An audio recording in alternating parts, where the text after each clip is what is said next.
Hi hello ನಮಸ್ತೆ. Guarantee ಸ್ಪೆಷಲ್ಗೆ ಸ್ವಾಗತ. ನಾನು ಪ್ರಭುದೇವ್. ದೇವರಾಜ ಅರಸು ರಾಜ್ಯ ಕಂಡ ಅತ್ಯಂತ ಶ್ರೇಷ್ಠ ನಾಯಕ. ದೀನ ದಲಿತರ ಪರವಾಗಿ ಒಬ್ಬ ಸಿಎಂ ಆದವರು ಹೇಗೆ ಕೆಲಸ ಮಾಡಬೇಕು ಅನ್ನೋದಕ್ಕೆ ಮೇಲ್ಪಂಕ್ತಿ ಹಾಕಿಕೊಟ್ಟು ಹೋದ ಮಹಾನಾಯಕ. 70ರ ದಶಕದಲ್ಲಿಯೇ ಹಲವು ಮುಂದಿನ ತಲೆಮಾರಿನ ರಾಜಕಾರಣಿಗಳಿಗೆ ಒಂದು ಮಾದರಿ ಬಿಟ್ಟು ಹೋದ ಪ್ರಭಾವಿ ರಾಜಕಾರಣಿ. ಯಾವುದೇ ಜಾತಿಯ ಬಲವಿಲ್ಲದೆ, ಯಾವುದೇ ಸಮುದಾಯದ ಬಲವಿಲ್ಲದೆ ಸ್ವಂತ ವರ್ಚಸ್ಸಿನ ಮೇಲೆ ಎರಡೆರಡು ಬಾರಿ ಸಿಎಂ ಆಗಿ ಒಂದು ದಾಖಲೆ ಬರೆದಿಟ್ಟು ಹೋಗಿದ್ರು. ಈಗ ಅವರ ಆ ದಾಖಲೆ ಇತಿಹಾಸದ ಪುಟ ಸೇರುವತ್ತ ಸಾಗಿದೆ. ಸಿದ್ದರಾಮಯ್ಯ ಅರಸು ರೆಕಾರ್ಡ್ ಬ್ರೇಕ್ ಮಾಡಿದ್ದಾರೆ. ಸಿದ್ದರಾಮಯ್ಯ ಅರಸು ರೆಕಾರ್ಡ್ ಬ್ರೇಕ್ ಮಾಡುವ ನಿಟ್ಟಿನಲ್ಲಿ ಬೆಳೆದಿದ್ದು ಹೇಗೆ? ಇದೇ ಈ ಹೊತ್ತಿನ ವಿಶೇಷ. ದೇವಾ ದಾಖಲೆ ಬ್ರೇಕ್, ರೆಕಾರ್ಡ್ ರಾಮಯ್ಯ ಭಾಗ 6.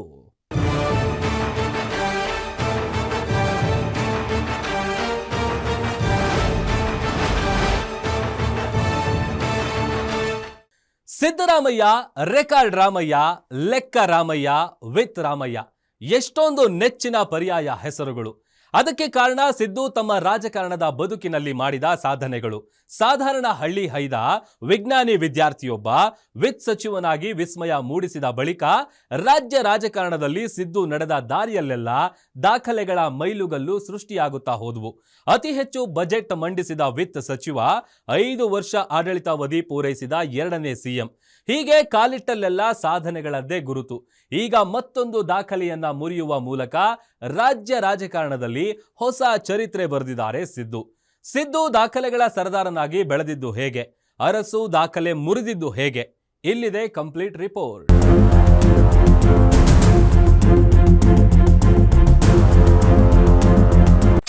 ಜನರ ಆಶೀರ್ವಾದದಿಂದ ದೇವರಾಜ ಅರಸು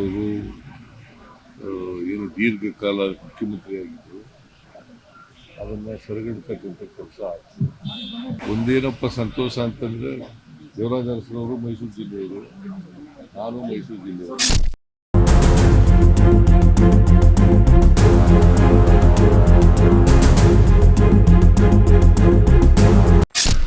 ನನಗೂ ಅವ್ರಿಗೂ ಕಂಪ್ಯಾರಿಸನ್ ಇಲ್ಲ.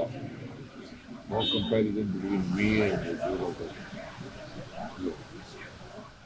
ಸನ್ನಿವೇಶ ಬಂತು, ನಾನು ದೀರ್ಘಕಾಲ ಮುಖ್ಯಮಂತ್ರಿಯಾಗಿದ್ದೀನಿ, ಜನರ ಆಶೀರ್ವಾದ ಇತ್ತು, ಜನರ ಆಶೀರ್ವಾದದಿಂದ ಇಲ್ಲಿವರೆಗೂ ಬಂದಿದ್ದೀನಿ.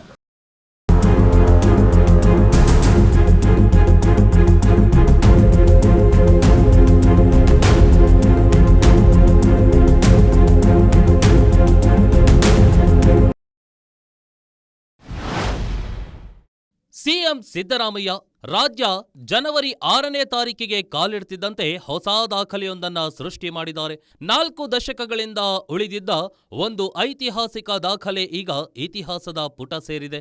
ಅತಿ ಹೆಚ್ಚು ದಿನಗಳ ಕಾಲ ರಾಜ್ಯವನ್ನ ಆಳಿದ ಸಿಎಂಗಳ ಸ್ಥಾನದಲ್ಲಿ ಸಿದ್ದು ಈಗ ದೇವರಾಜ ಅರಸು ಅವರ ದಾಖಲೆಯನ್ನ ಮುರಿಯುವ ಮೂಲಕ ಹೊಸ ದಾಖಲೆ ಸೃಷ್ಟಿಸಿದ್ದಾರೆ. ಈ ಒಂದು ದಾಖಲೆ 2018ರಲ್ಲಿಯೇ ಮುರಿಯುವ ವಿಶ್ವಾಸದಲ್ಲಿ ಸಿಎಂ ಸಿದ್ದರಾಮಯ್ಯ ಇದ್ರು. ಆದರೆ ಆ ಚುನಾವಣೆಯಲ್ಲಿ ಕಾಂಗ್ರೆಸ್ ಸೋತ ಕಾರಣದಿಂದಾಗಿ ಒಂದು ಬ್ರೇಕ್ನ ನಂತರ ಸಿದ್ದು ಈಗ ಈ ದಾಖಲೆಯನ್ನ ಮುರಿದಿದ್ದಾರೆ.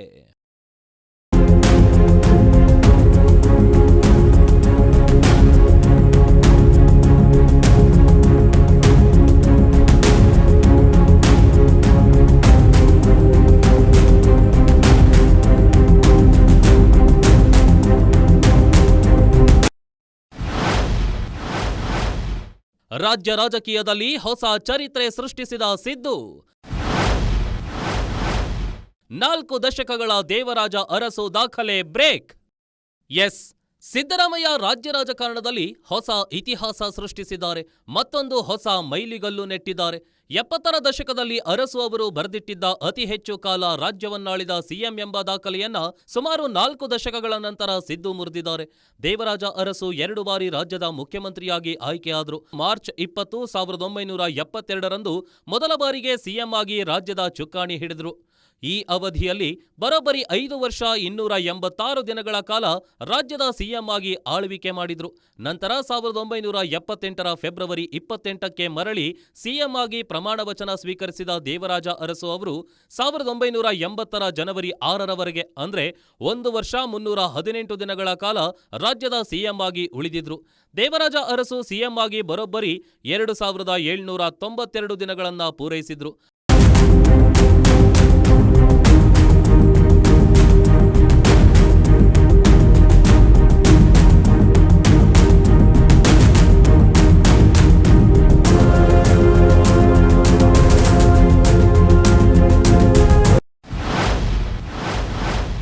ರಾಜ್ಯವನ್ನಾಳಿದ್ದು ಒಟ್ಟು 23 ಮುಖ್ಯಮಂತ್ರಿಗಳು. ಯಾರು ಮುರಿಯದ ದಾಖಲೆ ಸಿದ್ದು ಮುರಿದಿದ್ದೇಗೆ? ಮೈಸೂರು ರಾಜ್ಯವಿದ್ದಾಗ ಒಟ್ಟು 3 ಜನ ಸಿಎಂ ಸೇರಿ ಕರ್ನಾಟಕವನ್ನ ಒಟ್ಟು 23 ಮುಖ್ಯಮಂತ್ರಿಗಳು ಆಳಿದ್ದಾರೆ. ಆದರೆ ಅರಸು 1972ರಿಂದ 1980ರವರೆಗೆ ಬರೆದಿಟ್ಟ ದಾಖಲೆಯನ್ನ ಈ ಹಿಂದೆ ಯಾರೂ ಮಾಡಿರಲಿಲ್ಲ. ಮುಂದೆ ಬಂದ ಯಾವ ಸಿಎಂಗಳಿಗೂ ಇಷ್ಟು ವರ್ಷಗಳ ಕಾಲ ಮುರಿಯಲು ಸಾಧ್ಯವಾಗಿರಲಿಲ್ಲ. ಅರಸು ಒಟ್ಟು 2 ಅವಧಿಯಲ್ಲಿ ಬ್ಯಾಕ್ ಟು ಬ್ಯಾಕ್ ಸಿಎಂ ಆಗಿ ಅಧಿಕಾರಕ್ಕೆ ಬಂದವರು. 2ನೇ ಅವಧಿಯಲ್ಲಿ ಕೇವಲ 1 ವರ್ಷ 318 ದಿನಗಳನ್ನ ಪೂರೈಸಿದ್ರು. ಆದರೆ ಸಿದ್ದು ಒಂದು ಬ್ರೇಕ್ ಆದಮೇಲೆ ಅರಸು ಆಳ್ವಿಕೆಯ ದಾಖಲೆಯನ್ನ ಮುರಿದಿದ್ದಾರೆ. ಯಡಿಯೂರಪ್ಪ ಒಟ್ಟು 4 ಬಾರಿ ಸಿಎಂ ಆದ್ರು, ಕುಮಾರಸ್ವಾಮಿ 2 ಬಾರಿ ಸಿಎಂ ಆದ್ರು. ಇಷ್ಟಾದ್ರೂ ಕೂಡ ಸಿದ್ದರಾಮಯ್ಯ ರೀತಿ ಅವರು ಪೂರ್ಣಾವಧಿ ಸಿಎಂ ಆಗಿ ಮುಖ್ಯಮಂತ್ರಿಯಾಗಲೇ ಇಲ್ಲ. ಈ ಇಬ್ಬರು ಮಾತ್ರವಲ್ಲ, ಅರಸು ನಂತರ ಬಂದ ಯಾವ ಸಿಎಂಗೂ ಇದು ಸಾಧ್ಯವಾಗಲಿಲ್ಲ. ಈ ಹಿಂದೆ ಎಸ್ ನಿಜಲಿಂಗಪ್ಪ ಅವರು 5 ವರ್ಷದ ಆಡಳಿತವನ್ನ ಪೂರೈಸಿದ ಕರ್ನಾಟಕದ ಮೊದಲ ಸಿಎಂ ಆಗಿ ಗುರುತಿಸಿಕೊಂಡಿದ್ರು.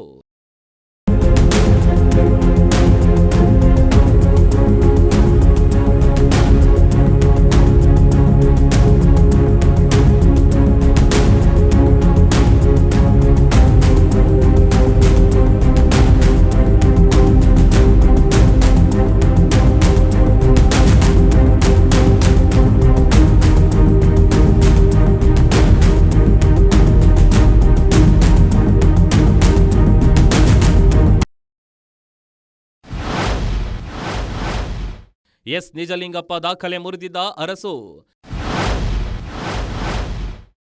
ದಾಖಲೆ ಮುರಿದ ಟಗರು ಸಿದ್ದರಾಮಯ್ಯ. ಎಸ್ ನಿಜಲಿಂಗಪ್ಪನವರು 1962ರಿಂದ 1968ರವರೆಗೆ ಅಂದ್ರೆ ಅಂದಿನ ಮೈಸೂರು ರಾಜ್ಯ ಅಂತ ಕರೆಯಲ್ಪಡ್ತಿದ್ದ ಕರ್ನಾಟಕದ ಸಿಎಂ ಆಗಿ 5 ವರ್ಷಗಳ ಕಾಲ ಆಡಳಿತ ನೀಡಿದ್ದವರು. ಒಟ್ಟು 5 ವರ್ಷ 343 ದಿನಗಳನ್ನ ಸಿಎಂ ಆಗಿ ಪೂರೈಸಿದ್ರು. ಬಳಿಕ ಬಂದ ದೇವರಾಜ ಅರಸು ಅವರು 1972ರಿಂದ 1977ರವರೆಗೆ ಅಧಿಕಾರ ನಡೆಸಿ ಬರೋಬ್ಬರಿ 5 ವರ್ಷ 286 ದಿನಗಳ ಕಾಲ ಸಿಎಂ ಕುರ್ಚಿಯಲ್ಲಿ ಕುಳಿತು ನಿಜಲಿಂಗಪ್ಪ ಅವರ ದಾಖಲೆಯನ್ನ ಮುರಿದ್ರು. ಅರಸು ಬಳಿಕ ಆ ದಾಖಲೆ ಮುರಿದಿದ್ದು ಸಿದ್ದರಾಮಯ್ಯ. 2013ರಿಂದ 2018ರವರೆಗೆ ಆಡಳಿತ ನಡೆಸಿ ದೇವರಾಜ ಅರಸು ಬಳಿಕ 5 ವರ್ಷ ಪೂರೈಸಿದ ರಾಜ್ಯದ ಮೊದಲ ಸಿಎಂ ಎಂದು ಗುರುತಿಸಿಕೊಂಡ್ರು. ಅಂದು ಅತಿ ಹೆಚ್ಚು ದಿನಗಳ ಕಾಲ ಸಿಎಂ ಆಗಿ ಆಳ್ವಿಕೆ ನಡೆಸಿದ್ದ ನಿಜಲಿಂಗಪ್ಪ ಅವರ ದಾಖಲೆಯನ್ನ ಅರಸು ಮುರಿದರೆ, ಅರಸು ದಾಖಲೆಯನ್ನ ಸಿದ್ದು ಮುರಿದಿದ್ದಾರೆ. ಇದೆಲ್ಲವೂ ಕೂಡ ಜನರ ಆಶೀರ್ವಾದದಿಂದ ಆಗಿದ್ದು ಅಂತಲೇ ಸಿದ್ದು ವಿನಮ್ರವಾಗಿ ಹೇಳಿದ್ದಾರೆ. ಜನರ ಆಶೀರ್ವಾದದಿಂದ ದೇವರಾಜ ಅರಸು ಏನು ದೀರ್ಘಕಾಲ ಮುಖ್ಯಮಂತ್ರಿಯಾಗಿದ್ದರು, ಅದನ್ನು ಸರಿಗಟ್ಟತಕ್ಕಂಥ ಕೆಲಸ ಆಯಿತು. ಒಂದೇನಪ್ಪ ಸಂತೋಷ ಅಂತಂದರೆ, ದೇವರಾಜ ಅರಸರವರು ಮೈಸೂರು ಜಿಲ್ಲೆಯವರು, ನಾನು ಮೈಸೂರು ಜಿಲ್ಲೆಯವರು. ನಿರೀಕ್ಷೆನೇ ಮಾಡಿದ್ವಿ. ನಾನು ಚೀಫ್ ಮಿನಿಸ್ಟರ್ ಆಗ್ತೀನಿ ಅಂತಿಲ್ಲ, ಮಿನಿಸ್ಟರ್ ಆಗ್ತೀನಿ ಅಂತ ನಿರೀಕ್ಷೆ ಮಾಡಿದ್ವಿ. MLA ಆಗಬೇಕು ಅಂತ ಅನ್ಕೊಂಡಿದ್ದೆ ಒಂದ್ಸಾರಿ, ತಾಲೂಕು ಬೋರ್ಡ್ ಮೆಂಬರ್ ಆದಮೇಲೆ MLA ಆಗಬೇಕು ಅಂತ ಅನ್ಕೊಂಡಿದ್ದೆ. ಸೊ ಈಗ 8 ಚುನಾವಣೆಗಳು ಗೆದ್ದಿದ್ದೀನಿ. 8 ಚುನಾವಣೆಗಳು, 2 ಪಾರ್ಲಿಮೆಂಟ್ ಸೋತಿದ್ದೀನಿ, 2 ಅಸೆಂಬ್ಲಿ ಸೋತಿದ್ದೀನಿ. ಸೊ 4 ಚುನಾವಣೆಗಳು, 12 ತಾಲೂಕು ಬೋರ್ಡ್ ಸೇರಿ 13 ಚುನಾವಣೆಗಳು ಗೆದ್ದಿದ್ದೀನಿ. ಅರಸುಗೆ ಇರಲಿಲ್ಲ ಸಮುದಾಯದ ಬೆಂಬಲ. ಸಿದ್ದರಾಮಯ್ಯಗೆ ಬೆನ್ನ ಹಿಂದೆ ಅಹಿಂದ ಬಲಾಬಲ. ಇಲ್ಲಿ ಸಿದ್ದರಾಮಯ್ಯನವರಿಗೂ ದೇವರಾಜ ಅರಸುರಿಗೂ ಒಂದು ಸಣ್ಣದೊಂದು ವ್ಯತ್ಯಾಸವಿದೆ. ದೇವರಾಜ ಅರಸು ಅವರಿಗೆ ಜಾತಿ ಅಥವಾ ದೊಡ್ಡ ಸಮುದಾಯದ ಬಲವಿರಲಿಲ್ಲ. ಅರಸು ಪರಿವಾರಕ್ಕೆ ಸೇರಿದ ಸಮುದಾಯಗಳ ಸಂಖ್ಯೆ ರಾಜ್ಯದಲ್ಲಿ ಅತ್ಯಂತ ಕಡಿಮೆ. ಆದರೆ ಅದರಾಚೆಯೂ ಕೂಡ ಅರಸು ದೀನದಲಿತರ ಪಾಲಿಗೆ ನೆಚ್ಚಿನ ನಾಯಕನಾಗಿ ಗುರುತಿಸಿಕೊಂಡವರು. ಸಾಮಾಜಿಕ ನ್ಯಾಯದ ಹರಿಕಾರ ಎಂದು ಗುರುತಿಸಿಕೊಂಡು ಅವರ ಕಾಲದಲ್ಲಿ ಅನೇಕ ಅಭಿವೃದ್ಧಿ ಯೋಜನೆಗಳ ಮೂಲಕ ಕೆಳ ಸಮುದಾಯದ ಕಲ್ಯಾಣಕ್ಕೆ ದುಡಿದವರು. ಆದರೆ ಸಿದ್ದು ಅವರಿಗೆ ದೊಡ್ಡ ಪ್ರಮಾಣದ ಜಾತಿ ಬೆಂಬಲವಿತ್ತು. ಅಹಿಂದ ಹೋರಾಟದ ಮೂಲಕ ಅಹಿಂದ ಸಮುದಾಯದ ನೆಚ್ಚಿನ ನಾಯಕರಾಗಿ ಸಿದ್ದು ಹೊರಹೊಮ್ಮಿದ್ರು. ಇದೊಂದು ವ್ಯತ್ಯಾಸ ಹೊರತುಪಡಿಸಿದ್ರೆ ಸಿಎಂ ಆಗಿ ಹಿಂದುಳಿದ ವರ್ಗಗಳ ನೆಚ್ಚಿನ ನಾಯಕರಾಗಿ ಇಬ್ಬರೂ ಕೂಡ ಗುರುತಿಸಿಕೊಂಡಿದ್ದಾರೆ. ಅವರು ಸಾಮಾಜಿಕವಾಗಿ ಹಿಂದುಳಿದವರಲ್ಲ, ಸಾಮಾಜಿಕವಾಗಿ ಮುಂದುವರೆದವರು. ಯಾಕಂದ್ರೆ ಅರಸು ಇದೆಯಲ್ಲ, ರೂಲಿಂಗ್ ಕ್ಲಾಸ್, ಪಾಪ್ಯುಲೇಷನ್ ವೈಸ್ ಕಡಿಮೆ, ಪಾಪ್ಯುಲೇಷನ್ ವೈಸ್ ಬಹಳ ಕಡಿಮೆ ಇರ್ತಕ್ಕಂಥ ಪಾಪ್ಯುಲಾರಿಟಿ ಬಂದಿದ್ದಂಥ ಮುಖ್ಯಮಂತ್ರಿಗಳು. ಅವರು ನನಗೂ ಅವ್ರಿಗೂ ಕಂಪ್ಯಾರಿಸನ್ ಇಲ್ಲ. No comparison between me and ಸನ್ನಿವೇಶ ಬಂತು. ನಾನು ದೀರ್ಘಕಾಲ ಮುಖ್ಯಮಂತ್ರಿಯಾಗಿದ್ದೀನಿ. ಜನರ ಆಶೀರ್ವಾದ ಇತ್ತು. ಜನರ ಆಶೀರ್ವಾದದಿಂದ ಇಲ್ಲಿವರೆಗೆ ಬಂದಿದ್ದೀನಿ. ಆ ಕಾಲ ಬೇರೆ, ರಾಜಕಾರಣ ಈ ಕಾಲ ಬೇರೆ. ಒಂದೊಂದು ಕಾಲಕ್ಕೆ ಬೇರೆ ಬೇರೆ ಇರ್ತದೆ. ಅವತ್ತು ಈಗ ನಾನು 83 ಎಲೆಕ್ಷನ್ ನಿಂತ್ಕೊಂಡಾಗ ಜನರೇ ದುಡ್ಡು ಕೊಟ್ಟರು, ಓಟು ಕೊಟ್ಟರು. ದೇವರಾಜ ಅರಸರವರು ಮುಖ್ಯಮಂತ್ರಿಯಾಗಿರುವಾಗ, ಅವ್ರು ಎಲೆಕ್ಷನ್ ನಿಂತ್ಕೊಳ್ಳುವಾಗ ಜನ ದುಡ್ಡು ಕೊಟ್ಟು ಎಲೆಕ್ಷನ್ ಮಾಡ್ತಾ ಇದ್ರು.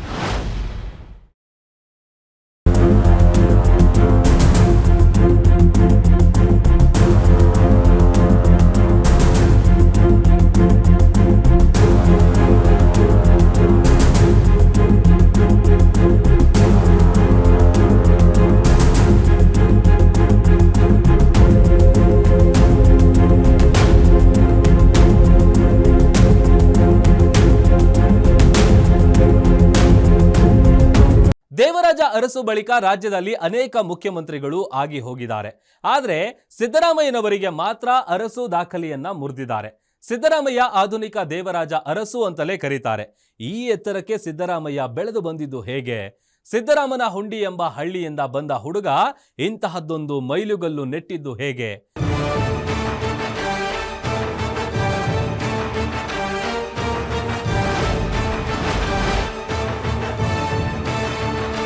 ಸಿದ್ದು ನಡೆದು ಬಂದ ರಾಜಕೀಯ ಹಾದಿ ಹೇಗಿತ್ತು ಅನ್ನೋದರ ಬಗ್ಗೆ ನಾವು ಈಗಾಗಲೇ ಹಲವು ಎಪಿಸೋಡ್ಗಳ ಮೂಲಕ ನಿಮಗೆ ಹೇಳಿದ್ದೀವಿ. ಅವರ ರಾಜಕೀಯ ಬದುಕೆ ಒಂದು ಹೋರಾಟ. ಏನನ್ನೂ ಕೂಡ ಹುಡುಕಿಕೊಂಡು ಹೋಗದ ಸಿದ್ದರಾಮಯ್ಯಗೆ ಹಲವು ಪ್ರಮುಖ ಸ್ಥಾನಮಾನಗಳು ತಾನಾಗಿಯೇ ಒಲಿದು ಬಂದವು. ಪಕ್ಷ ಸಂಘಟನೆ ಹೋರಾಟಗಳ ಮೂಲಕವೇ ತಮ್ಮನ್ನ ತಾವು ಗಟ್ಟಿ ಮಾಡಿಕೊಂಡ್ರು. ರಾಜಕೀಯ ಕ್ಷೇತ್ರದಲ್ಲಿ ಒಂದು ಚರಿತ್ರೆಯನ್ನೇ ನಿರ್ಮಾಣ ಮಾಡಿದ್ರು. ಇಂತಹ ಹಲವು ಕಾರಣಗಳಿಂದ ಸಿದ್ದರಾಮಯ್ಯ ಅವರನ್ನ ಆಧುನಿಕ ದೇವರಾಜ ಅರಸು, ಅಭಿನವ ದೇವರಾಜ ಅರಸು ಅಂತ ಕರೀತಾರೆ. ಹಾಗೆ ಕರೆಯೋದಕ್ಕೆ ಕಾರಣ ಏನು? ಸಿದ್ದುಗೂ ಅರಸುಗೂ ಇರೋ ಸಾಮ್ಯತೆ ಏನು? ಮೈಸೂರಲ್ಲಿ ಹಬ್ಬದ ವಾತಾವರಣ ಹೇಗೆ ಕಳೆಗಟ್ಟಿದೆ? ಬನ್ನಿ ತೋರಿಸ್ತೀವಿ.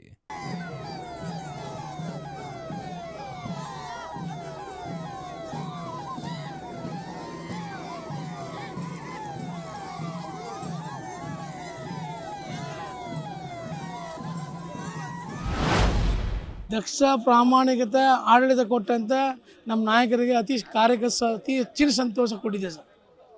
ದೇವರಾಜ ಅರಸು ಅವರ ಅಧಿಕಾರಾವಧಿನ ಮುಂದುವರಿಸಿ ಮುಂದೆನೂ ಕೂಡ ಮುಖ್ಯಮಂತ್ರಿಯಾಗಿ ಕಾರ್ಯನಿರ್ವಹಿಸ್ತಾರೆ. ಅದಕ್ಕೆ ಕಾರ್ಯಕರ್ತರು ಹೆಚ್ಚಿನ ಸಂತೋಷ ಪಡೋದಕ್ಕೆ ಇಷ್ಟಪಡ್ತೀವಿ ಸರ್.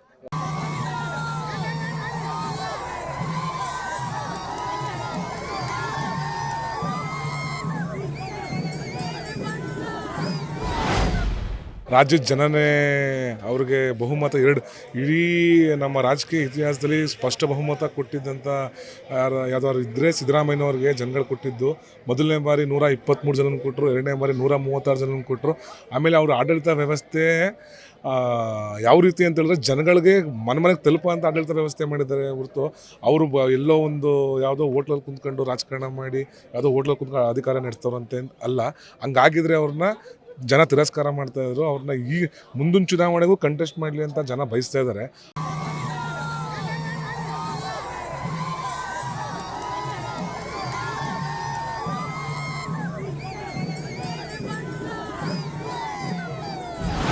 ದಾಖಲೆಗಳನ್ನು ಮುರಿಬೇಕು ಅಂತ ರಾಜಕೀಯ ಮಾಡಲಿಲ್ಲ. ಕಾಕ್ತಾಳೀಯ ಬಂದಿದೆ ಅಷ್ಟೇ.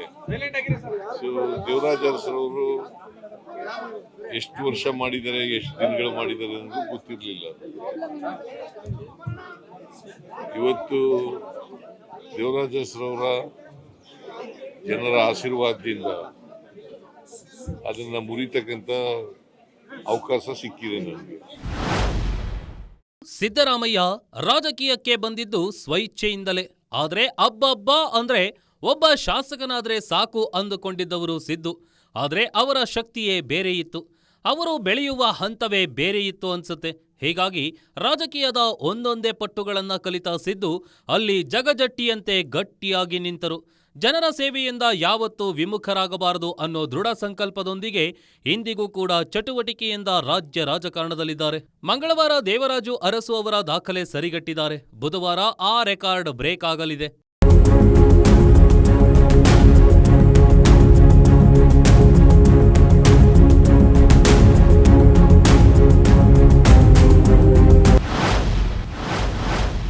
ವೀರ ಕುಣಿತದ ಹುಡುಗ ಈಗ ದಾಖಲೆಗಳ ಸರದಾರ.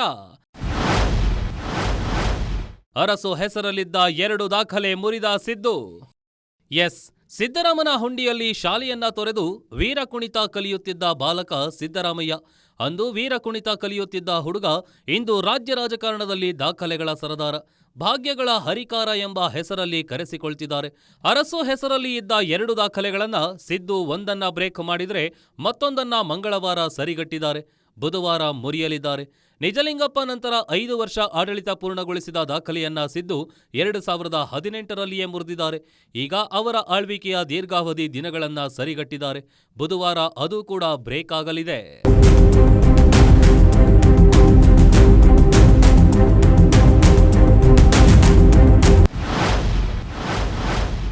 ಅರಸು ಎತ್ತರಕ್ಕೆ ಬೆಳೆದಿದ್ದು ಹೇಗೆ ಸಿದ್ದರಾಮಯ್ಯ? ಈ ಒಂದು ದಾಖಲೆ ಮುರಿಯಲು ಸಾಧ್ಯವಾಗಿದ್ದೇಗೆ? ಖುದ್ದು ಸಿದ್ದರಾಮಯ್ಯನವರೇ ಹೇಳ್ತಾರೆ, ನನಗೂ ದೇವರಾಜ ಅರಸು ಅವರಿಗೆ ಹೋಲಿಕೆ ಮಾಡಬೇಡಿ ಅಂತ. ಹೋಲಿಕೆ ಮಾಡಲಾಗದಿದ್ರೂ ಇಬ್ಬರು ನಾಯಕರ ನಡುವೆ ಒಂದು ಸಾಮ್ಯತೆ ಇದೆ. ಅರಸು ಕೂಡ ಹಿಂದುಳಿದ ದಲಿತರ ಹಾಗೂ ಅಲ್ಪಸಂಖ್ಯಾತರ ಕಲ್ಯಾಣಕ್ಕಾಗಿಯೇ ತಮ್ಮ ರಾಜಕೀಯ ಜೀವನ ಮುಡಿಪಿಟ್ಟವರು. ಸಿದ್ದರಾಮಯ್ಯ ಕೂಡ ತಮ್ಮ ರಾಜಕಾರಣದುದ್ದಕ್ಕೂ ಇದನ್ನೇ ಮಾಡಿದ್ದು. ಅಹಿಂದ ಸಮುದಾಯಕ್ಕೆ ಎಲ್ಲಾ ಸೌಕರ್ಯಗಳು ಸಿಗಬೇಕು, ವಂಚಿತರಿಗೆ ಶೋಷಿತರಿಗೆ ನ್ಯಾಯ ಸಿಗಬೇಕು ಅನ್ನೋ ನಿಟ್ಟಿನಲ್ಲಿಯೇ ಕೆಲಸ ಮಾಡಿದವರು. ಹೀಗಾಗಿಯೇ ದೊಡ್ಡ ಸಮುದಾಯವೊಂದು ಅವರ ಬೆನ್ನಿಗೆ ಹೆಬ್ಬಂಡೆಯಂತೆ ನಿಂತುಕೊಂಡಿದೆ. ಹೀಗಾಗಿಯೇ ಸಿದ್ದುಗೆ ಅರಸು ಅವರ ಎತ್ತರಕ್ಕೆ ಬೆಳೆದು ನಿಲ್ಲಲು ಸಾಧ್ಯವಾಯಿತು. ಅವರ ದಾಖಲೆ ಮುರಿಯಲು ಸಾಧ್ಯವಾಯಿತು. ಅಭಿನವ ಅರಸು ಎಂದು ಕರೆಸಿಕೊಳ್ಳಲು ಸಾಧ್ಯವಾಯಿತು.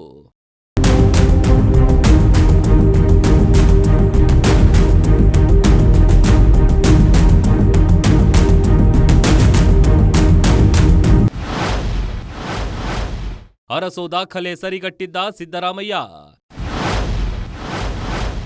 ಮೈಸೂರಿನಲ್ಲಿ ಕಳೆಗಟ್ಟಿದ ಹಬ್ಬದ ವಾತಾವರಣ. ಮಂಗಳವಾರ ಸಿಎಂ ಸಿದ್ದರಾಮಯ್ಯ ಮಾಜಿ ಸಿಎಂ ದೇವರಾಜು ಅರಸು ಅವರ ದೀರ್ಘಾವಧಿ ಆಡಳಿತವನ್ನ ಸರಿಗಟ್ಟಿದ್ದಾರೆ. ಈ ಹಿನ್ನೆಲೆ ಮೈಸೂರಿನಲ್ಲಿ ಅವರ ಮನೆಯ ಮುಂದೆ ಕಾರ್ಯಕರ್ತರು ಸಾಗರದಂತೆ ಹರಿದು ಬಂದಿದ್ರು. ಅವರಿಗೆ ವಿಶ್ ಮಾಡಲು ದೂರದೂರಿನಿಂದ ಬಂದಿದ್ರು. ಸಿದ್ದರಾಮಯ್ಯ ನಾಯಕತ್ವ ಮುಂದೆಯೂ ಬೇಕು ಅಂತ ಆಗ್ರಹಿಸುವುದರ ಜೊತೆಗೆ ದೇವರು ಅವರಿಗೆ ಇನ್ನಷ್ಟು ಆಯಸ್ಸು ಆರೋಗ್ಯ ನೀಡಲಿ ಅಂತ ಬೇಡಿಕೊಂಡ್ರು. ಆ ತಾಯಿ ಚಾಮುಂಡೇಶ್ವರಿ ಅವರಿಗೆ ಇನ್ನೂ ಆಯಸ್ಸು ಆರೋಗ್ಯ ಇನ್ನೂ ಹೆಚ್ಚಿನ ರೀತಿಯಲ್ಲಿ ಅಧಿಕಾರ ಕೊಟ್ಟು 5 ವರ್ಷ ಪೂರೈಸಲಿ ಅಂತ ಈ ಕರ್ನಾಟಕ ಜನತೆ ಪರವಾಗಿ ನಾನು ಅವ್ರಿಗೆ ಹೇಳಕ್ಕೆ ಇಚ್ಛಪಡ್ತಿದ್ದೀನಿ. ಅವರ ಆಡಳಿತ ಮತ್ತು ಅವರು ಕೊಟ್ಟಂಥ ಭಾಗ್ಯಗಳು ಎಲ್ಲ ಸಂಪೂರ್ಣವಾಗಿ ಯಶಸ್ವಿಯಾಗಿ ಜನತೆಗೆ ತಲುಪಿದೆ. ಹಾಗಾಗಿ ಜನತೆ ಮತ್ತೊಮ್ಮೆ ಅವ್ರಿಗೆ ಆಶೀರ್ವಾದ ಮಾಡ್ತಾರಂತ ಈ ಸಂದರ್ಭದಲ್ಲಿ ನಾನು ಹೇಳಕ್ಕೆ ಇಚ್ಛಪಡ್ತೀನಿ. ಮೈಸೂರಲ್ಲಿ ನಾಟಿ ಕೋಳಿ ಪಲಾವ್ ಹಂಚಿ ಸಂಭ್ರಮ. ಸಿದ್ದು ಮನೆಯೆದುರು ಕಾರ್ಯಕರ್ತರ ಹರ್ಷೋದ್ಗಾರ. ದೇವರಾಜು ಅರಸು ಅವರು ಮೈಸೂರಿನವರು, ಸಿದ್ದರಾಮಯ್ಯನವರು ಮೈಸೂರಿನವರು. ಹೀಗಾಗಿ ಮೈಸೂರಲ್ಲಿ ಈಗ ಹಬ್ಬದ ವಾತಾವರಣ. ಅದರಲ್ಲೂ ಸಿಎಂ ಸಿದ್ದರಾಮಯ್ಯ ಬೆಂಬಲಿಗರು ಹಾಗೂ ಕಾಂಗ್ರೆಸ್ ಕಾರ್ಯಕರ್ತರು ಸಂಭ್ರಮದಲ್ಲಿದ್ದಾರೆ. ಅವರು ದಾಖಲೆ ಮುರಿದ ಖುಷಿಯಲ್ಲಿ ಮೈಸೂರಿನಲ್ಲಿ ಸಿಎಂ ಸಿದ್ದರಾಮಯ್ಯ ಮನೆಯೆದುರು ನಾಟಿ ಕೋಳಿ ಪಲಾವ್ ಹಾಗೂ ಸಿಹಿ ಹಂಚಿ ಸಂಭ್ರಮಾಚರಣೆ ಮಾಡಿದ್ದಾರೆ. ಮುಖ್ಯಮಂತ್ರಿ ಸಿದ್ದರಾಮಯ್ಯ ಕರ್ನಾಟಕ ರಾಜ್ಯದ ಅತಿ ದೀರ್ಘಾವಧಿಯ ಸಿಎಂ. ನಿಜಕ್ಕೂ ಕೂಡ ಡಿ ದೇವರಾಜ ಅರಸು ಅವರ ದೀರ್ಘಾವಧಿಯ CM ಅಂತೇಳಿ ಏನು ದಾಖಲೆ ಇತ್ತು, ಆ ದಾಖಲೆಯನ್ನು ಮುಖ್ಯಮಂತ್ರಿ ಸಿದ್ದರಾಮಯ್ಯ ಅವರು ಸರಿಗಟ್ಟಿದ್ದಾರೆ. ಹೀಗಾಗಿ ಸಿದ್ದರಾಮಯ್ಯ ಅವರ ತವರು ಅವರ ನಿವಾಸದ ಮುಂದೆ ಸಿದ್ದರಾಮಯ್ಯ ಅವರ ಅಭಿಮಾನಿಗಳು ನಾಟಿ ಕೋಳಿ ಪಲಾವ್ ಹಾಗೂ ಸಿಹಿಯನ್ನು ಹಂಚಿ ಸಂಭ್ರಮವನ್ನು ಪಡ್ತಿದ್ದಾರೆ. ಬಹಳ ಮುಖ್ಯವಾಗಿ ಮುಖ್ಯಮಂತ್ರಿ ಸಿದ್ದರಾಮಯ್ಯ ಅವರಿಗೂ ಕೂಡ ನಾಟಿ ಕೋಳಿ ಅಂದರೆ ಬಹಳ ಇಷ್ಟ. ಹೀಗಾಗಿ ಅವರಿಷ್ಟದ ಅಡುಗೆಯನ್ನು ಮಾಡಿಸಿ ಅವರ ಅಭಿಮಾನಿಗಳು ರಾಮಕೃಷ್ಣ ನಗರದ ಅವರ ನಿವಾಸದ ಮುಂದೆ ನಾಟಿ ಕೋಳಿ ಪಲಾವನ್ನು ಹಂಚುವ ಮೂಲಕ ಸಂಭ್ರಮಿಸ್ತಿದ್ದಾರೆ. ಸರ್, ಇವತ್ತು ಸಿದ್ದರಾಮಯ್ಯ ಸಾಹೇಬರು ದಾಖಲೆಯನ್ನು ಮುರಿದಿದ್ದಾರೆ.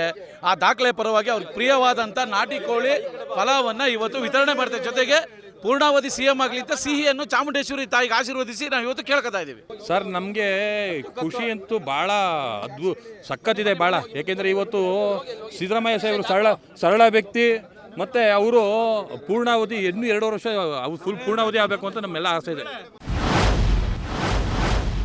ರಾಜ್ಯದ ಹಲವು ಜಿಲ್ಲೆಗಳಲ್ಲಿ ಸಿದ್ದು ಬೆಂಬಲಿಗರ ಸಂಭ್ರಮ. ಕುಂದಾನಗರಿಯಲ್ಲಿ ಕ್ಷೀರಾಭಿಷೇಕ, ಹಾವೇರಿಯಲ್ಲಿ ಬಾಡೂಟ. ಸಿಎಂ ಸಿದ್ದರಾಮಯ್ಯ ಅರಸು ದಾಖಲೆ ಸರಿಗಟ್ಟಿದ್ದರ ಹಿನ್ನೆಲೆ ಅವರ ಬೆಂಬಲಿಗರ ಸಂಭ್ರಮ ಮುಗಿಲು ಮುಟ್ಟಿದೆ. ರಾಜ್ಯದ ಹಲವು ಜಿಲ್ಲೆಗಳಲ್ಲಿ ಕಾರ್ಯಕರ್ತರು ಹಾಗೂ ಬೆಂಬಲಿಗರು ದೇವಸ್ಥಾನಗಳಲ್ಲಿ ವಿಶೇಷ ಪೂಜೆ ಸಲ್ಲಿಸುತ್ತಿದ್ದಾರೆ. ಬೆಳಗಾವಿ ಜಿಲ್ಲೆಯಲ್ಲಿ ಸಿದ್ದು ಹೆಸರಲ್ಲಿ ದೇವಸ್ಥಾನದಲ್ಲಿ ವಿಶೇಷ ಪೂಜೆ ಸಲ್ಲಿಸಲಾಗಿದೆ. ಅಲ್ಲದೆ ಸಿದ್ದು ಬ್ಯಾನರ್ಗೆ ಕ್ಷೀರಾಭಿಷೇಕ ಮಾಡಿ ಸಂಭ್ರಮಿಸಲಾಗಿದೆ. ಜೊತೆಗೆ ಪಟಾಕಿ ಸಿಡಿಸಿ ಬೆಂಬಲಿಗರು ಖುಷಿಪಟ್ಟಿದ್ದಾರೆ.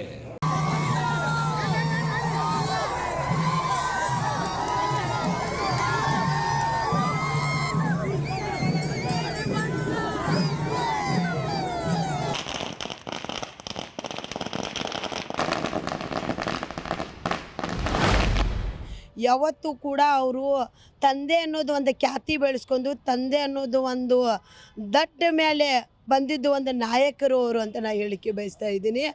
ದೇವರಾಜ ಅರಸು ಅವ್ರದ್ದು ಇವತ್ತು ರೆಕಾರ್ಡ್ ಮುರಿದಿದ್ದಾರೆ. ಅತ್ಯಂತ ಖುಷಿ ನಮ್ಗೆ ಎಲ್ಲ ಮಹಿಳೆಯರಿಗೆ ಆಗ್ತಾ ಇದೆ. ಯಾಕಂದರೆ ಇವತ್ತು ಇಡೀ ರಾಜ್ಯದಲ್ಲಿ ಅತಿ ಬಡು ಮಹಿಳೆ ಬಯಸ್ತಾ ಇದ್ದಾರೆ ಸಿದ್ದರಾಮಯ್ಯ ಸಾಹೇಬರು. ಇವತ್ತು ಸಿದ್ದರಾಮಯ್ಯ ಸಾಹೇಬರಲ್ಲಿ ಕರ್ನಾಟಕಕ್ಕೆ CM ಆಗಿದ್ದಾರೆ. ಬರೋ ದಿನದಲ್ಲಿ ಒಂದು ಪ್ರೈಮ್ ಮಿನಿಸ್ಟರ್ ಆಗಬೇಕಂತ ನಾವು ಎಲ್ಲರೂ ಕೂಡ ಬಯಸ್ತಾ ಇದ್ದೀವಿ. ನಾಟಿ ಕೋಳಿಗೆ ಬ್ರ್ಯಾಂಡ್ ಅಂಬಾಸಿಡರ್ ಆದ ಸಿದ್ದು. ಎಲ್ಲಿ ನೋಡಿದ್ರೂ ನಾಟಿ ಕೋಳಿ ಬಾಡೂಟದ ಸಂಭ್ರಮ. ಇನ್ನು ಹಾವೇರಿಯಲ್ಲಿ ಕೂಡ ಸಿದ್ದರಾಮಯ್ಯ ಅರಸು ದಾಖಲೆ ಸರಿಗಟ್ಟಿದ್ದರ ಹಿನ್ನೆಲೆ ಕಾರ್ಯಕರ್ತರಲ್ಲಿ ಸಂಭ್ರಮ ಮನೆ ಮಾಡಿತು. ನಾಟಿ ಕೋಳಿ ಬಿರಿಯಾನಿ ಸಿದ್ಧಗೊಳಿಸಿದ ಕಾರ್ಯಕರ್ತರು ಜನರಿಗೆ ಹಂಚುವ ಮೂಲಕ ತಮ್ಮ ಖುಷಿಯನ್ನ ಸಂಭ್ರಮಿಸಿದರು. ಮಾಜಿ ಮುಖ್ಯಮಂತ್ರಿಗಳಾಗಿರುವಂತಹ ದೇವರಾಜ ಅರಸು ಅವರ ದಾಖಲೆ ಮುರಿದಿರುವಂತಹ CM ಸಿದ್ದರಾಮಯ್ಯನವರ ಅಭಿಮಾನಿಗಳು ಹಾವೇರಿ ಜಿಲ್ಲೆಯ ರಾಣೆಬೆನ್ನೂರು ನಗರದಲ್ಲಿ ಒಂದು ಅಭೂತಪೂರ್ವವಾಗಿರ್ತಕ್ಕಂಥ ಒಂದು ಕಾರ್ಯಕ್ಕೆ ಕೈ ಹಾಕಿರುವಂಥದ್ದು. ಅದು ಏನು ಅಂತಂದರೆ, ಇಲ್ಲಿ ರಾಣೆಬೆನ್ನೂರು ನಗರದ ಹೃದಯ ಭಾಗದಲ್ಲಿರುವಂತಹ ಏನು ಬಸ್ ನಿಲ್ದಾಣ ಇದೆ, ಇಲ್ಲಿ ಈಗಾಗಲೇ ಜಮಾವಣೆಗೊಂಡಿದ್ದಾರೆ. ಯಾಕೆ ಏನು ಅನ್ನೋದನ್ನು ನಾನು ಹೇಳ್ತಾ ಹೋಗ್ತೀನಿ. ಇಲ್ಲೇನು ಹಿಂಭಾಗದಲ್ಲಿ ಕೂಡ ನೀವು ನೋಡ್ತಾ ಇದ್ದೀರಿ. ಅಂದರೆ ಬರುವಂತಹ ಎಲ್ಲ ಮಹಿಳಾ ಪ್ರಯಾಣಿಕರಾಗಿರ್ಬೋದು ಅಥವಾ ಪ್ರಯಾಣಿಕರಾಗಿರ್ಬೋದು, ಮಕ್ಕಳಾಗಿರ್ಬೋದು, ಎಲ್ಲರಿಗೂ ಕೂಡ ಏನಂತಂದರೆ ಉಚಿತವಾಗಿ ಈಗಾಗಲೇ ಒಂದು ಊಟವನ್ನು ಹಾಕ್ತಾ ಇದ್ದಾರೆ. ಅದು ಏನು ಅಂತಂದರೆ ಚಿಕನ್ ಮಾಡಿಸುವ ಮೂಲಕ ಎಲ್ಲರಿಗೂ ಕೂಡ ಬಾಡೂಟ ಹಾಕ್ತಾ ಇರುವಂಥದ್ದು. ಅಂದರೆ CM ಸಿದ್ದರಾಮಯ್ಯನವರ ಅಭಿಮಾನಿಗಳು ಜೊತೆಗೆ ಏನಂತಂದರೆ ಇಲ್ಲಿರುವಂತಹ ಅವರು ಏನು ಫ್ಯಾನ್ಸ್ ಆಗಿರ್ಬೋದು ಅಥವಾ ಅವ್ರ ಒಡನಾಟ ಇಟ್ಕೊಂಡಿರೋ ಆಗಿರ್ಬೋದು, ಸೊ ಅವ್ರನ್ನ ಈ ಒಂದು ಕಾರ್ಯ ಮಾಡ್ತಾ ಇರುವಂಥದ್ದು. ಇನ್ನು ನೆಲಮಂಗಲದಲ್ಲಿ ಅಹಿಂದ ಯುವ ಒಕ್ಕೂಟ ಕೂಡ ದೊಡ್ಡ ಮಟ್ಟದಲ್ಲಿ ಸಂಭ್ರಮ ನಡೆಸುತ್ತಿದ್ದಾರೆ. ನೆಲಮಂಗಲದ ಭಕ್ತನಪಾಳ್ಯದಲ್ಲಿ 10,000 ಜನರಿಗೆ ಊಟದ ವ್ಯವಸ್ಥೆ ಮಾಡಲಾಗಿದೆ. ಅದು ಕೂಡ 2 ಕೆಜಿ ನಾಟಿ ಕೋಳಿ ಸಾರು ಹಾಗೂ ರಾಗಿ ಮುದ್ದೆ ಊಟ. ದೀಪ ಬೆಳಗುವ ಮೂಲಕ ಗ್ಯಾರಂಟಿ ಯೋಜನಾ ಅನುಷ್ಠಾನ ಸಮಿತಿ ಅಧ್ಯಕ್ಷ HM ರೇವಣ್ಣ ಈ ಕಾರ್ಯಕ್ರಮಕ್ಕೆ ಚಾಲನೆ ನೀಡಿದರು. ರಾಷ್ಟ್ರೀಯ ವಕ್ತಾರ ಹಾಗೂ ಕಾನೂನು ಸಲಹೆಗಾರ ಬ್ರಿಜೇಶ್ ಕಾಳಪ್ಪ ಕೂಡ ಉಪಸ್ಥಿತರಿದ್ದರು. ಜನವರಿ 6 ನಾಟಿ ಕೋಳಿ ಸಾರು ಏನು ಸಿದ್ದರಾಮಯ್ಯರು ದೇವರಾಜ ಅರಸು ಅವ್ರನ್ನ ದಾಖಲೆನ ಮುರಿತಾ ಇದ್ದಾರೆ. ದೀರ್ಘಕಾಲ ಸಿದ್ದರಾಮಯ್ಯರು ಮುಖ್ಯಮಂತ್ರಿ ಆಗಿದ್ದರು. ಜನವರಿ 6ಕ್ಕೆ ದೇವರಾಜ ಅರಸು ದಾಖಲೆ ಮುರಿಯೋದ್ರ ಮುಖಾಂತರ ನಾವು ಆ ಸಂಭ್ರಮಾಚರಣೆಗೆ ಏನು ಮುತ್ಕಂಪಳ ಅಂತ ಒಂದು ಗ್ರಾಮದಲ್ಲಿ ನಾಟಿ ಕೋಳಿ ಔತಣಕೂಟ ಇಟ್ಕೊಂಡಿದ್ದೀವಿ. ಸಿದ್ದರಾಮಯ್ಯರಿಗೆ ನಾಟಿ ಕೋಳಿ ಅಂದರೆ ಭಾಳ ಇಷ್ಟ, ಅವ್ರ ಪ್ರಿಯವಾದ ನಾಟಿ ಕೋಳಿ. ಹಂಗಾಗಿ ಈ ಆಚರಣೆ ನಾಟಿ ಕೋಳಿ ಮುಖಾಂತರ ಎಲ್ಲ ಅಭಿಮಾನಿಗಳಿಗೆ 6,000 ಜನಕ್ಕೆ ನಾಟಿ ಕೋಳಿ ಔತಣಕೂಟನ ಹಮ್ಮಿಕೊಂಡಿದ್ದೀವಿ. ಸಮಾಜದಲ್ಲಿರುವ ಮೌಢ್ಯ, ಕಂದಾಚಾರಗಳಿಗೆ ದಾಸರಾಗಬೇಡಿ. ಮೈಸೂರಿನಲ್ಲಿ ಅಭಿನಂದನಾ ಕಾರ್ಯಕ್ರಮದಲ್ಲಿ CM ಸಲಹೆ. ಇನ್ನು ಅಭಿಮಾನಿಗಳ ಸಂಭ್ರಮ ಸಡಗರ ಒಂದ್ ಕಡೆ ಮನೆ ಮಾಡಿದ್ರೆ ಅದನ್ನೆಲ್ಲ ಕಣ್ತುಂಬಿಕೊಂಡ ಸಿದ್ದರಾಮಯ್ಯ ಮೈಸೂರಿನಲ್ಲಿ ನಡೆದ ಎಂಎಲ್ಸಿ ಶಿವಕುಮಾರ್ ಅವರ ಅಭಿನಂದನಾ ಕಾರ್ಯಕ್ರಮದಲ್ಲಿ ಭಾಗಿಯಾದರು. ಈ ವೇಳೆ ಸಿದ್ದು ಭಾಷಣ ಶುರು ಮಾಡ್ತಿದ್ದಂತೆ ನೀವೇ ಸಿಎಂ ಆಗಬೇಕು ಅಂತ ಘೋಷಣೆಗಳು ಕೇಳಿಬಂದವು. ಇದಕ್ಕೆ ಹೇಯ್ ಕುತ್ಕೊಳ್ಳಿ ಅಂತ ನಗುತ್ತಲೇ ಗದರಿದ ಸಿಎಂ ಸಿದ್ದು ತಮ್ಮ ಭಾಷಣ ಮುಂದುವರೆಸಿದ್ರು. ಸಮಾಜದಲ್ಲಿ 108 ಮೌಢ್ಯ ಕಂದಾಚಾರಗಳಿವೆ, ಅವುಗಳಿಗೆ ದಾಸರಾಗಬೇಡಿ ಅಂತ ಸಲಹೆ ನೀಡಿದ್ರು. ದೇಶದಲ್ಲಿ ಶತಮಾನಗಳಿಂದ ಜಾತಿ ವ್ಯವಸ್ಥೆ ಇರೋದ್ರಿಂದಾಗಿ ಇಂದಿಗೂ ಕೂಡ ಗುಲಾಮಗಿರಿ ಮನಸ್ಥಿತಿ ಇದೆ, ಅದನ್ನ ನಾವು ಕಿತ್ತು ಹಾಕಬೇಕು ಅಂತ ಹೇಳಿದ್ರು. ಈ ಸಮಾಜದಲ್ಲಿ ಇರ್ತಕ್ಕಂಥ ಮೌಢ್ಯಗಳು ಕಂದಾಚಾರಗಳಿಗೆ ಬಲಿಯಾಗ್ಬಿಡ್ತೀವಿ, ದಾಸರಾಗ್ಬಿಡ್ತೀವಿ. ಗುಲಾಮಗಿರಿ ಮನಸ್ಥಿತಿ ಯಾಕಿರ್ತದೆ ನಮ್ಮಲ್ಲಿ? ಶತಮಾನಗಳಿಂದ ಜಾತಿ ವ್ಯವಸ್ಥೆಯ ಕಾರಣಕ್ಕೋಸ್ಕರ ಗುಲಾಮಗಿರಿಯನ್ನ ಅನುಭವಿಸಿರ್ತಕ್ಕಂಥದ್ದು, ಅಸ್ಪೃಶ್ಯತೆಯನ್ನ ಅನುಭವಿಸಿರ್ತಕ್ಕಂಥದ್ದು. ಈ ಕಾರಣಕ್ಕಾಗಿ ಗುಲಾಮಗಿರಿ ಮನಸ್ಥಿತಿ ನಮ್ಮಲ್ಲಿ ಮನೆ ಮಾಡಿದೆ ಅಂತಕ್ಕಂಥದ್ದನ್ನ ತಿಳ್ಕೋಬೇಕು. ರೆಕಾರ್ಡ್ಗಳು ಇರೋದೇ ಬ್ರೇಕ್ ಮಾಡೋಕೆ ಎಂದ ಸಿದ್ದು. ಸಚಿನ್ ರೆಕಾರ್ಡ್ ಕೊಹ್ಲಿ ಮುರಿಯಲಿಲ್ವಾ ಅಂತ ಪ್ರಶ್ನೆ. ಇನ್ನು ಈ ರೆಕಾರ್ಡ್ ಯಾರು ಮುರಿಯೋಕೆ ಸಾಧ್ಯನೇ ಇಲ್ಲ ಅಂತ ಪತ್ರಕರ್ತರ ಮಾತಿಗೆ ಉತ್ತರಿಸಿದ ಸಿಎಂ ಸಿದ್ದರಾಮಯ್ಯ, ರೆಕಾರ್ಡ್ಗಳು ಇರೋದೇ ಮುರಿಯೋದಕ್ಕೆ. ಸಚಿನ್ ರೆಕಾರ್ಡ್ ವಿರಾಟ್ ಕೊಹ್ಲಿ ಮುರಿಯಲಿಲ್ವಾ? ಹಾಗೆ ಮುಂದೆ ಯಾರೋ ನನ್ನ ದಾಖಲೆಯನ್ನು ಮುರಿಯಬಹುದು ಅಂತ ಹೇಳಿದ್ರು. ಈ ಅವಧಿ ಕಂಪ್ಲೀಟ್ ಮಾಡಿಬಿಟ್ರೆ ನೀವು ಆಲ್ ಟೈಮ್ ರೆಕಾರ್ಡ್ ಇನ್ನು ಯಾರು ಬ್ರೇಕ್ ಮಾಡೋಕೆ ಸಾಧ್ಯನೇ ಇಲ್ಲ. ಏನಿಲ್ಲ, ರೆಕಾರ್ಡ್ ಯಾವಾಗಲೂ ಬ್ರೇಕ್ ಮಾಡಾಗೆ ಇರೋದು. ಇವರು ಯಾರು ಕ್ರಿಕೆಟರ್ ಯಾರವರು? ಸಚಿನ್ ತೆಂಡೂಲ್ಕರ್. ಆ ರೂಟ್ ಈಗ ವಿರಾಟ್ ಕೊಹ್ಲಿ ಮಾಡ್ಲಿಲ್ವಾ? ಮೈಸೂರು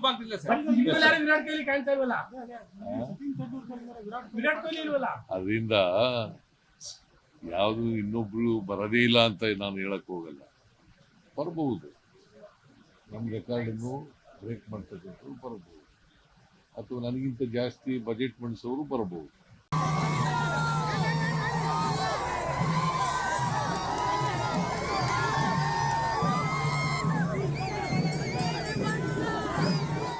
ಸಿದ್ದರಾಮಯ್ಯ ದೇವರಾಜು ಅರಸು ದೀರ್ಘಾವಧಿ ಸಿಎಂ ಆಗಿ ಆಡಳಿತ ನಡೆಸಿದ ದಿನಗಳ ದಾಖಲೆಯನ್ನ ಸರಿಗಟ್ಟಿದ್ದಾರೆ. ಬುಧವಾರ ಅದು ಬ್ರೇಕ್ ಕೂಡ ಆಗಲಿದೆ. ಸಿದ್ದು ರಾಜಕೀಯ ಬದುಕಿನಲ್ಲಿ ಮತ್ತೊಂದು ದಾಖಲೆ ಸೃಷ್ಟಿಯಾಗಲಿದೆ. ಹೀಗೆ ದಾಖಲೆ ಮೇಲೆ ದಾಖಲೆ ಬರಿತಾ ಇರುವ ಸಿದ್ದು ರೆಕಾರ್ಡ್ ರಾಮಯ್ಯ ಅಂತಲೇ ಖ್ಯಾತಿ ಪಡೆದುಕೊಳ್ತಿದ್ದಾರೆ. ಇದಾಗಿತ್ತು ಈ ಹೊತ್ತಿನ ಗ್ಯಾರಂಟಿ ಸ್ಪೆಷಲ್. ನೋಡ್ತಾ ಇರಿ ಗ್ಯಾರಂಟಿ ನ್ಯೂಸ್, ಸುದ್ದಿ ಖಚಿತ, ನ್ಯಾಯ ನಿಶ್ಚಿತ.